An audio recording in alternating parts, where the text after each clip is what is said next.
పారాయణ పుష్పాలు పెడతానని చెప్పేసి నేను కంకణం కట్టుకోవడం జరిగింది.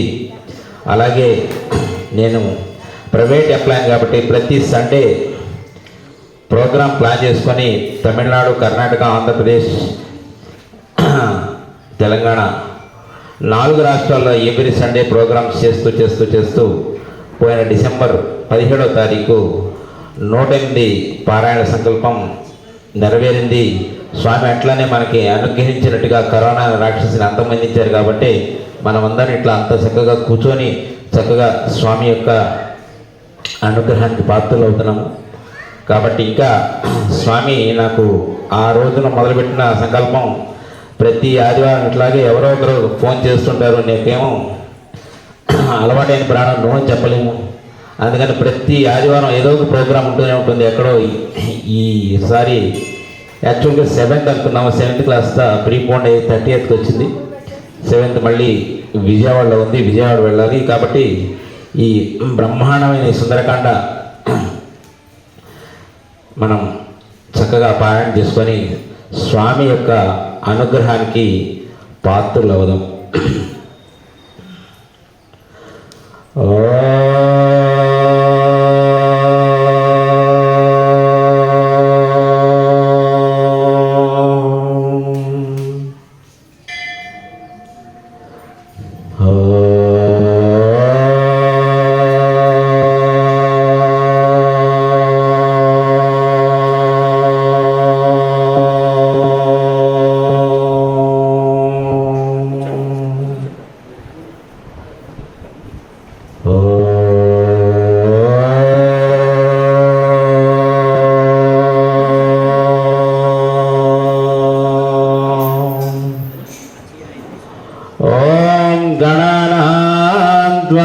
गणपतिं हवामहे कविं कवीनामृतमस्रवस्तमं ज्येष्ठराजं ब्रह्मणस्पत आनश्वन्वन्नोतभिस्सितसादनं प्रणो देवी सरस्वती वाजभिर्वाजनेवती दीनामभित्रयवतु गणेशाय नमः सरस्वत्यै नमः श्री गुरुभ्यो नमः हरि ओम। ఈ సుందరకాండ పారాయణ యొక్క గొప్పతనాన్ని, విశిష్టతని బ్రహ్మశ్రీ చాగంటి కోటేశ్వరరావు గారి మాటల్లో మనం విందాం. దినేష్ హనుమ రామాయణంలో ఎక్కడ కనపడతారో, హనుమ గురించి ఎక్కడ ప్రస్తావన వస్తుందో అక్కడ మంగళం. కోట్ల మంది కూడా హనుమ కనపడినా, హనుమ పేరు చెప్పినా, హనుమ స్తోత్రం చేసినా, హనుమ జోక్యం చేస్తున్నా బ్రతుకుతారు. అందుకే ఎటువంటి దానికైనా విరుగుడు ఎవరు అంటే స్వామి హనుమ ఒక్కరే. ఏలాంటి శనిలో జాతకం ఉందనుకోండి, సుందరకాండలో 48వ సర్గ పారాయణ చేస్తారు. 48వ సర్గ పారాయణ చేస్తే ఏలాంటి శని యొక్క ఉపద్రవం కూడా ఉపశమిస్తుంది. హనుమ పేరు చెప్పి హనుమకి పూజ చేస్తే వెంటనే శనీశ్వరుడు కూడా తన యొక్క విశేషమైనటువంటి శక్తిని తగ్గించేస్తారు. తగ్గించి జాతకుడికి శాంతి కలిగేటట్టుగా చేస్తారు.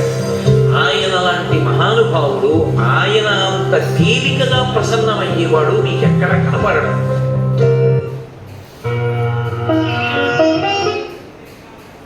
దాని పక్క పెట్టి కెమెరా. మనం ఈ సుందరకాండ గొప్పతనాన్ని, విశిష్టతని మనకి చాగంటి కోటేశ్వర గారు ఆల్రెడీ చెప్పేస్తున్నారు. కాబట్టి రామాయణంలో అన్ని కాండాల్లో కల్లా అత్యంత శక్తివంతమైనది, అత్యంత విశిష్టతైన కాండ సుందరకాండ. ఎందుకంటే సుందరకాండ మహేంద్రగిరి దగ్గర నుంచి ప్రారంభం అవుతుంది. మళ్ళీ స్వామి అమ్మవారిని చూసి వచ్చి మళ్ళీ చివరికి మహేంద్రగిరి దగ్గరికి వచ్చి అక్కడ రామలక్ష్మణులు కలుసుకోవడంతోనే సుందరకాండ ముగించబడుతుంది. ఈ యొక్క ప్రయాణంలో హనుమంతుడికి వచ్చిన ఇబ్బందులన్నీ ఎలా దాటుకొని ముందుకు వెళ్ళాలో చూపించారు స్వామి. ఎవరికైనా సమస్యలనే వస్తాయి, ఆ సమస్యలు ఏ విధంగా అధిగమించాలో చూపించారు స్వామి. కాబట్టి సుందరకాండ పారాయణ చేసిన వాళ్ళకి లేకపోతే శ్రవణం చేసిన వాళ్ళకి సమస్యలు అనేవి రావు. ఇది నా స్వీయ అనుభవం. ఎందుకంటే ఒకటి కాదు, రెండు కాదు, కొన్ని వందలు చెప్పగలను.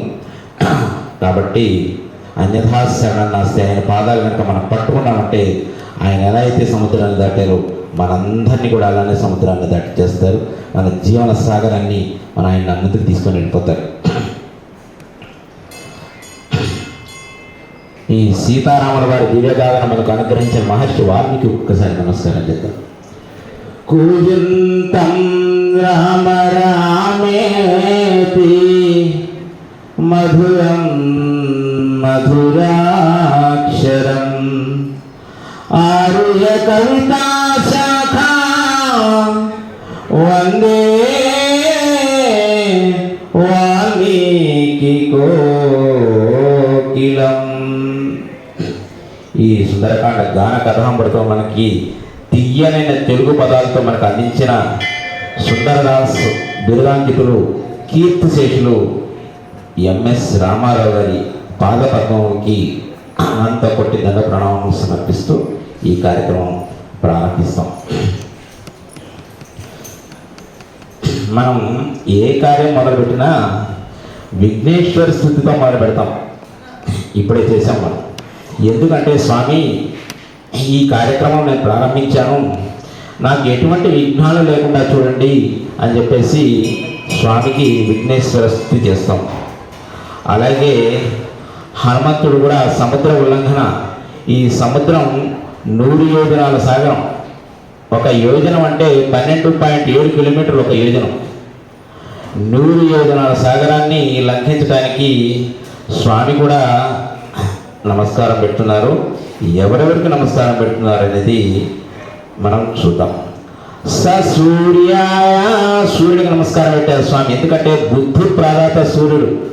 ఆయన ఎటువంటి లంక వస్తుంది, డెస్టినేషన్ తెలియాలంటే మైండ్ పనిచేయాలి, బుద్ధి పనిచేయాలి కాబట్టి ఆయనకు నమస్కారం పెట్టారు.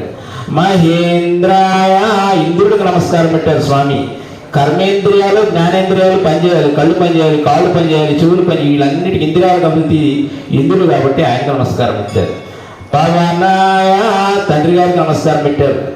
స్వయంభువే, బ్రహ్మగారికి నమస్కారం పెట్టారు.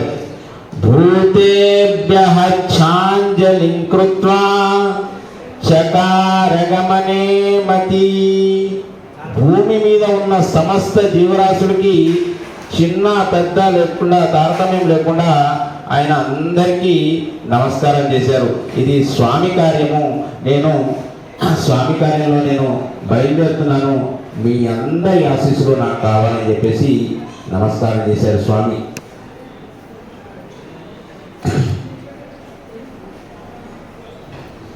రామాయణంలో సుందరకాండ కాకుండా కొద్దిగా కొంచెం మిగతా కాండాలన్నింటికి కూడా కథతో సంబంధించిన పేర్లు పెట్టాడు వాల్మీకి మహర్షి. సీతారాముని జననం, వివాహం, దాంపత్యం ఇదంతా బాలకాండ. పట్టాభిషేక ప్రయత్నం, వరాలు కోరుకోవడం, సీతారాముల అరణ్యం వెళ్ళడం వరకు అయోధ్యలో జరిగింది కనుక దానికి అయోధ్యకాండ. సరే, అరణ్యంలో విరాజుని కవలుని చంపడం, శూర్పణఖ ప్రవేశం, సీతాపహరణం ఇదంతా అరణ్యంలో జరిగింది కనుక దానికి అరణ్యకాండ. తదుపరి సుగ్రీవ మైత్రి, వాలివధ, భూగోళ విశేషాలు, సీతాన్వేషణ ఇదంతా కిష్కింధ.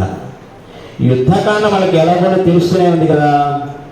ఈ యుద్ధానికి కిష్కింధకి మధ్య దీనికి సుందరకాండ నుంచి నామకరణం చేశారనే దానికి ఎందరో పెద్దవాళ్ళు ఎన్నెన్నో వ్యాఖ్యానం చేశారు.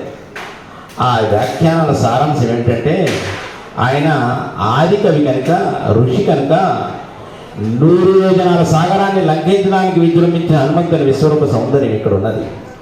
ఆధునిక నగరాలన్నింటినీ తలదన్నే లంకానగర సౌందర్యం, ఆ నగరంలో ఉండే నరనారీమల్ని పానమత్తులై పయనించే రాగ సౌందర్యం, లంకేశ్వరుడైన రావణుని రాజస రాక్షస సౌందర్యం, అశోకవనంలో మూర్తి వేయించిన పతివ్రత శిరోమైన జానకి సౌందర్యం, శరణాగత త్రాణపరాయణుడు, సత్యధర్మ పరిపాలకుడు, జగదేక ధాంష్కుడు అయిన శ్రీరామచంద్రుని సౌందర్యం, ఆత్మహత్యకు సన్నద్ధమైన జానకి హనుమంతుల ప్రాణరక్షణ సౌందర్యం, అన్నింటినీ మించి రమణీయార్థ ప్రతిపాదక శబ్దాలతో ఉపమాన అలంకారాలతో ప్రాస క్రీడా శబ్దాలకు ప్రాణదానం చేసే శబ్దాల శ్లోకాల సౌందర్యం, ఇన్ని సౌందర్యాలు ఉన్నందునే మహానుభావుడు వాల్మీకి కూడా ముచ్చటపడి దీనికి సుందరకాండ అని నామకరణం చేశారు.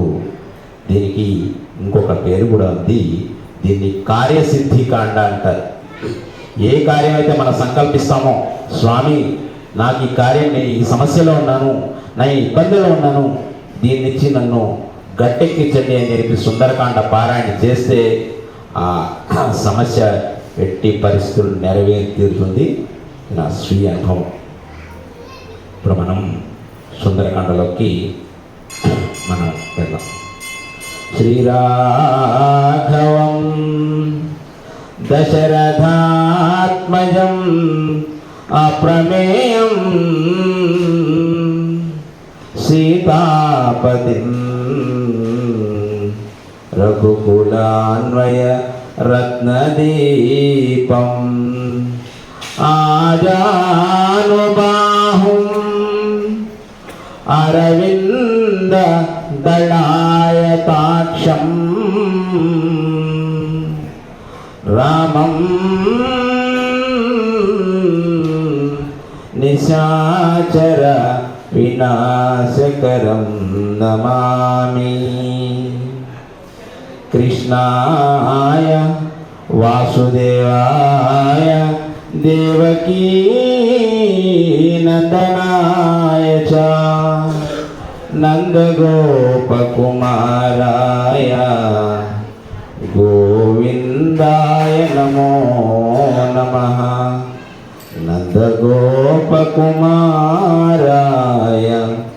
గోవిందాయ నమో నమః.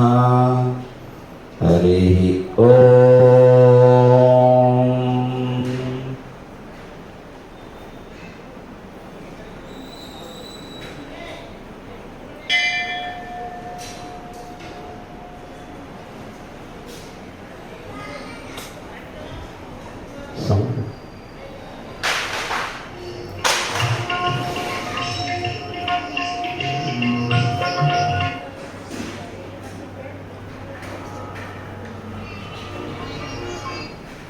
సౌండ్ పెట్టే సౌండ్ ఇవ్వట్లేదు.